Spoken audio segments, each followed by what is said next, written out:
Sir Danish और मुस्तफ़ा आपस में डिस्कस करने के बाद ये फ़ैसला करते हैं कि वो एक दूसरे की हेल्प करेंगे और मिलजुल के बिज़नेस को स्टैंड अप करेंगे।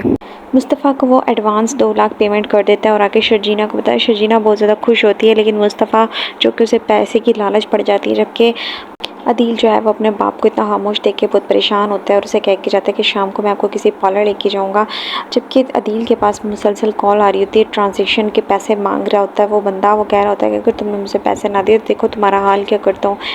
मुस्तफ़ा जो है वो बिल्कुल भी अपनी बीवी को टाइम नहीं दे पा रहा। वो कह रहा होता है कि मैं तुम्हें वो लाइफ नहीं दे पा रहा जो तुम डिज़र्व करती हो। दूसरी तरफ वो उसकी गेमिंग का दिन ब दिन आगे बढ़ रही होती है, लेकिन उसे वो मज़ा नहीं आ रहा था, क्योंकि उसने जोसेफ को जो गेम बना के दी थी वो डेटा उसे अभी तक नहीं मिल रहा। नताशा अदील के पास होती है, लंच कर रही होती है कि इतने में कॉल आ जाती है उस बंदे की, और वो अदील से कहता है कि तुम मेरे पैसे लौटाओ, अगर तुमने ना ऐसा किया देखो मैं तुम्हारे सारे सबूत तुम्हारे ससुर को दे दूंगा और तुम्हारा हाल क्या करेगा। जबकि नताशा सारे प्रूफ उसके लैपटॉप से कॉपी कर लेती है और उसे वो अपने बॉस के हवाले कर देती है सारी कॉपीज़ को। शर्जीना इंतज़ार करती है घर पे कि मुस्तफ़ा आएगा तो हकीकी पे चलेंगे, जबकि अदील बहुत ही इंतज़ाम कर होता है पैसों का, क्योंकि अगर उसने पैसे 5 करोड़ ना लुटाए तो वो सारे सबूत दे देगा उसके ससुर को, और ससुर तक वो बिल्कुल बात नहीं पहुंचने देगा। अदील अपने बाप के पास जाता है, उसे कहता है मैंने आपके लिए क्लिफ्टन में फ्लैट लिया है, आपको इस घर को सेल करना पड़ेगा क्योंकि मुझे शर्मिंदगी होती है। बाप मान नहीं हो रहा होता, जबकि रुबाब का जो वालिद है वो सारे प्रूफ रुबाब को दिखाता है। उसे कहता है मुझे पहले ही पता था, पहले दिन से शक था, तो तुम्हारा शौहर बहुत ही ज़्यादा घटिया किस्म का है, लेकिन तुम उसे आंखें बंद करके उसके ऊपर एतमाद करती रही। देखो उसने क्या काम किया है। मुस्तफ़ा दिन रात की मेहनत करता होता है, लेकिन उसे वो सुकून नहीं मिल रहा होता जो उसे चाहिए होता है। तो उसका दोस्त उसे समझाता है देखो ऐसे ऐसे सब ठीक हो जाएगा। जबकि अदील अपने बाप को राज़ी कर देता है और वो अपने मकान को नाम करवा देता है।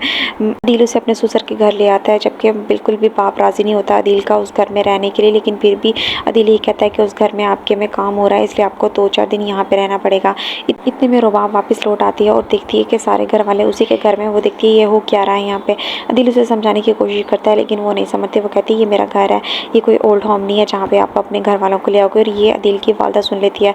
अदील उसे मनगढ़ंत कहानी सुनाता है कि मेरी बहन को पैसों की सख्त ज़रूरत थी और वो बार बार आ रही थी, तो इसलिए हमें वो घर सेल करना पड़ा। माँ ये सुनती उसे बहुत दुख होता है कि अदील ने हमारे साथ धोखा किया है और उसने इस तरह से रुबाब ने हमारे साथ इस तरह से बात की है। अब बात यह है कि 5 करोड़ अदील के पास आ गया और वो शहाब को ट्रांसजेक्ट कर रहा होता है कि, लेकिन वो पैसे नहीं जा रहे होते क्योंकि रुबाब ने आके सारे अकाउंट अदील के फ्रीज कर लिए होते हैं। जब वो रुबाब से पूछता है तो रुबाब उसे कहती है कि अपनी आवाज़ नीचे करके बात किया करो, क्योंकि इसकी ऑनर मैं हूँ तुम नहीं हो।